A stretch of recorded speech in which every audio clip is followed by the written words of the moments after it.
Okay, so just got some topics I was going to discuss today.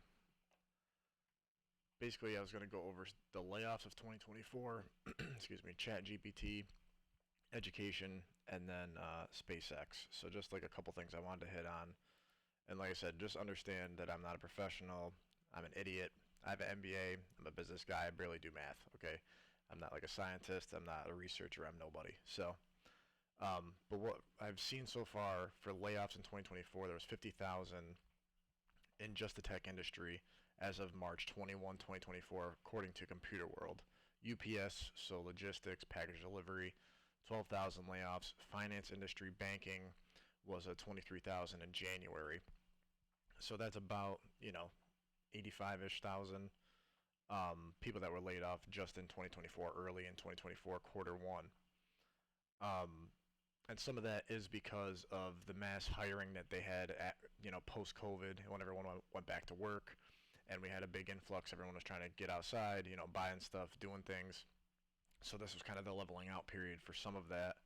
But also there's automation and robots. So like I said, those things are coming into effect, especially this year, next year. For example, Elon Musk has Optimus out there. That's their robot from Tesla. It's according to Elon, the cost of Optimus is around 20,000 as the target. So say it costs even 30,000, 35,000 to make Optimus, right? From a business standpoint, that robot is specifically made for work. So like labor, production stuff, assistance, things like that. And the benefits of that over a human is that with humans there's salary, right? So say Optimus costs 35,000 one time upfront. Sure, there's maintenance later, but let's just say he has like 5 years of running pretty fluent, pretty good because it's a new robot. So he's one time $35,000, and your salary per year, say on the low end for production, is like 50,000, right? So times that by however many years, just on the salary side, you're going to save. Say in 4 years, it'll save the company, whoever uses it, $200,000. So it's 200,000 would be the salary of the person minus that 35,000 initial investment of the robot. So it would save them about $165,000 as a cost up front. Not including from a business standpoint, there's also benefits, right? So medical, dental, those benefits robots don't need. It's a machine, right?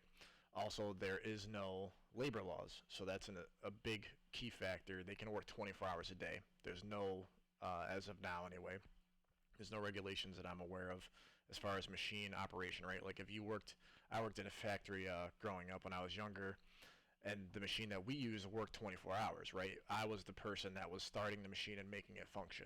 And then another person would take over for me, and then they would also run the machine on a second shift or third shift.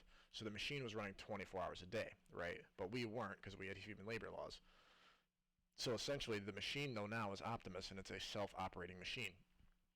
So, you tell it what tasks to do. It does the task for 24 hours straight, back and forth, picking up something, putting it down, pushing a button, stopping the machine, starting the machine, things like that, basic tasks, at least initially. So that is improvement, though, because you're saving your labor hour salary. On top of that, the machine is going to work 24 hours a day instead of just 8. Also, there's no unions, so there's no unionization in the building, in the company, because it's a machine. So like I said, that's another human tact. Usually we have like unions for teachers, things like that. There's no liability, so no injury. If you get hurt on the job, you can sue the company. There's legal repercussions for that if you get hurt on the job. Whereas a machine, guess what? No repercussion, no liability whatsoever to the company. So like I said, there's a lot of indirect and direct costs that the company is going to save over time by having a robot do the work for you instead of having a person. And like I said, I'm not trying to start panic or whatever. I'm just going over the basic function of what's happening. Like I said, with these robots that are coming into place, into production at, say, Tesla and other companies, they're going to be produced for acquisition, for purchase by bigger companies. So like I said, you're definitely going to see that coming into an effect, though, within the next year, for sure. Because like I said, Optimus has already been rolled out. We've already seen it physically on YouTube. So like I said, it's just going to get better and better over time. So this is just the initial phase of it. It's going to get better, faster, more efficient, and it's going to save companies a bunch of money as far as salary, benefits, all the stuff that they're going to take away ultimately, just to save money, which makes sense for them. ChatGPT, I'm just going to touch on this briefly because I'm not super deep in ChatGPT. I know you can ask it questions, it can do things for you. I actually had it um, revise my resume using hot words for, I'm in finance, so it would search, all the internet for basically cumulative words, across different platforms that matched my description of what I was trying to pursue. But so essentially, what ChatGPT is, you ask it to do something, a function, create this, what is this? You prompt it, humans prompt it.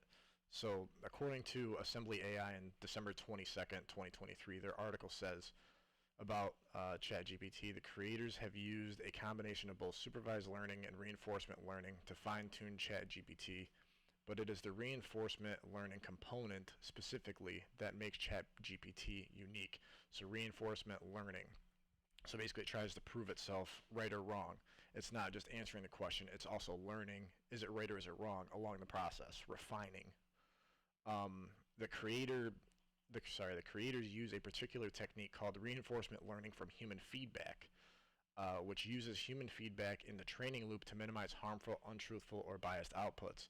So basically, it'll allow humans to kind of have that interaction with it and provide it feedback to learn what is right, wrong, and then it will continue to grow exponentially over time. So that's basically what ChatGPT is. We've trained it. Humans have trained it to, look into truths, untruths, prove itself, and then now it is learning and surpassing basically human intellect, essentially. I don't have the article, but allegedly it says that ChatGPT is a IQ of 150 right now, or 155, something like that, current, which Einstein was 160. So obviously, like I said, it's like right there on the threshold of basically on the verge of passing human intellect. Um, and the company was launched in November 2022, so it's fairly recent. It's been less than 2 full years, and it's been refined multiple times. The versions have updated, things like that. It's like ChatGPT 4 is way more fluent, way more efficient than it was when it first came out. So that's going to continue to compound over time as well. So like I said, just things to be aware of. Like I said, not trying to spread panic or make people, robots are taking over, they're going to kill us all. I'm not doing that. I'm just, like I said, I'm just trying to express what's out there and the timelines involved with these certain aspects. Another thing that I see a lot of is education, for example. Education, in my opinion, has considerably dwindled, and you can see its effects like in the workplace. For me, so in my personal testament, I guess, I did online college at Southern New Hampshire University. That's where I went to school. I paid $1,881 for my master's class of 3 credit hours. So my total cost was $1,881 for 3 credit hours. Okay, I did it online. Say there was 10 kids in the class, that would be $18,810, right? Total cost for 10 people in the class.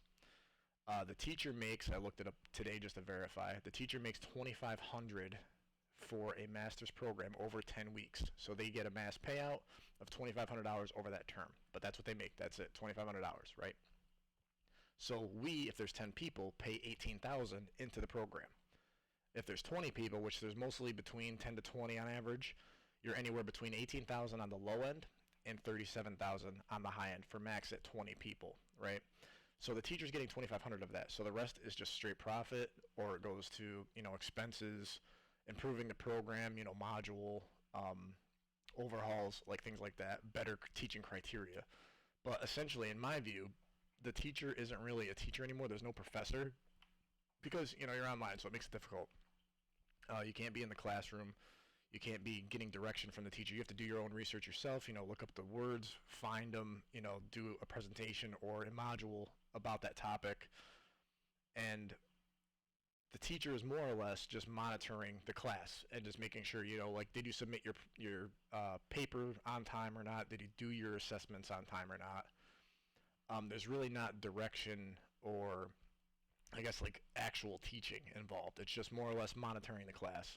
So like I said, in my view, that's one thing that's really deteriorated over time is the criteria that goes into it. And, this isn't a not known thing. A lot of people, and higher intellectuals understand that, universities have fallen through the cracks really badly. But you can see it in the workforce. So this is where I get concerned about down the road is, you can even cheat if you want online. Like, you can look up a lot of the stuff, you can Google the words And there's a bunch of different programs that you can find the answers in it, and it's basically free. You're not learning it at that point. You're just filling it in, marking it correct, moving forward. Which, whatever. That's an ethical thing on your end. Don't really care. But what I'm saying is, if you're not really absorbing the information, then in the workplaces where you'll see that impact, right, in physical form, because then that's where the actual information and the criteria of what you're learning comes into play. So like I said, that's something I see, like right now, like all the old heads are still in there, quote unquote. The older generation is still overseeing a lot of these companies, businesses, schools, board members, all that stuff, are mostly like 45-year-olds to like 65-year-olds. So you're not going to see it right away, but within 10 years, those people are going to have to phase themselves out, more or less, or the company's going to phase them out, or whoever is going to move them on. They're going to have to retire and get out, just because of age, because it's just a natural progression of life, right? So that's when you're going to see a lot of this fallout with just people not really having the training or the knowledge to want to, to learn to be impactful in the day-to-day operations of the company. So like I said, that's later on down the road. But also I wanted to quote a couple things that I looked into. So according to Hope Kentner, he was on the staff of Sturm College of Law. He wrote in 2015, so like I said, it's about 10 years old, this article, a little bit dated. But most of the, oh, actually, hold on, I'm sorry. Let me pull it up here. 69% of chief academic leaders indicated online learning as critical to their long-term strategy. Of the 2 million students enrolled in higher education, 6.7 million were enrolled in online courses in at least one. Okay, that started in realistically 1996 with the University of Phoenix is where they first launched online programs through CompuServe. So that's when it became more mainstream, was 2000s and forward. Let's see what else I have. Forbes magazine says all types of colleges and universities offer online classes. According to National Center of Education and Statistics, NCES, public colleges enroll 7.5 million online students in 2022, post-COVID. Another 2.6 remote learners attended private schools, including 1.8 in nonprofit institutions, nearly 800,000 at for-profit schools. COVID-19 pandemic accelerated the availability of online learning in higher education starting in 2020. NCES reports that 75% of all post-secondary students in the U.S., over 14 million learners, took online classes in fall of 2020 as a pandemic restriction in in-person learning, whereas only 36% had enrolled in distant education in fall of 2019. So as you can see, there was a big influx during COVID, for obvious reasons. We weren't allowed to go anywhere. You're stuck in your house. So what are you going to do? You're going to have to go online, right? You're not allowed to work. Some companies and the government was incentivizing people staying home. So they would offer you checks, money, whatever, to work from home or just be home and get paid. So people were getting bored, so they go back to school, right? So that's one of the things, though, like I said, where I see this trend of, education just not quite hitting the line, in my opinion. So like I said, that's basically the educational piece that I had. I'm going to move on from that. Like I said, just be done. Just like I said, just things to think about. Like I said, I'm not saying I know everything. I don't know everything. I'm not a super intelligent person. I just try to read a lot and try to educate as much as I can just to stay ahead of the curve like everybody else. And this is just some of the stuff that I found. So next, another thing regarding kind of hand in hand with robots, but not quite, is Elon's plan, right? So Elon going to Mars, okay? So just to start out, Elon is stating that the new Roadster is going to go 0 to 60 in under 1 second, and there will be some sort of SpaceX parts on the vehicle. We don't know what it is. My assumption, which I may be way wrong, but my assumption is to get it to 0 to 60 in that kind of speed, it would have to be a thruster or a propulsion mechanism, something to make it go forward at a rapid rate. So most likely that would be the SpaceX part. In my opinion, like I said, I'm not sure if that's true or not. We'll see when it comes out on the release. But what I'm saying is that now there is more of a blur between the automotive industry and space. It's kind of coming together, right, at this point. Vehicles are driving themselves, just like a spacecraft. It's self-driven. You give it a place to go, GPS. It starts to go there by itself. It's controlled by people in the control room, but essentially the spaceship goes where it goes due to GPS signals and the control room. Same thing with vehicles. We're starting to see, SpaceX, or sorry, not SpaceX, Tesla, they've been utilizing self-driving for a little while. It's not 100%, self-driving yet, but it's getting closer and closer. So like I said, we're starting to see that merge between space and automotive kind of come together, where they're starting to become more and more blurred. So according to Elon, though, SpaceX and Mars is 140 million miles away, right?